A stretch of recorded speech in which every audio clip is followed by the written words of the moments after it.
Hello friends, welcome to our AC tech channel. आज की video के अंदर मैं आप लोगों को बताने वाला हूं कि आप लोग कैसे स्लो मोशन इफ़ेक्ट को ऐड कर सकते हो अपने इंस्टाग्राम के इफ़ेक्ट्स में।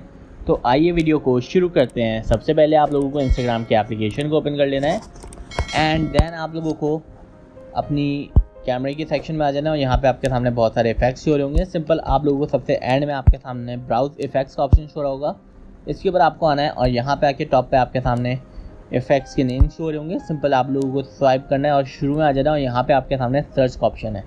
सिंपल आपको इसके अंदर आना है और यहाँ पे आके आप लोगों को टाइप करना है स्लो मोशन। सिंपल आप लोगों को यहाँ पे मोशन सेलेक्ट सर्च कर लेना है एंड आपके सामने यहाँ पे बहुत सारे इफेक्ट्स आ जाएंगे। सिंपल आप लोगों को कोई भी इफेक्ट को चूज़ कर लेना है और ये यहाँ पर आपके पास जो भी आप लोग इसके अंदर रिकॉर्ड करोगे इस फिल्टर से या इस इफेक्ट से वो स्लो मोशन में आपके पास रिकॉर्ड होगा और आप लोग इसको यहाँ पे आके सेव भी कर सकते हो। आई होप ये वीडियो आप लोगों को बहुत ज़्यादा पसंद आई होगी। Please do subscribe my YouTube channel for more videos. Thank you.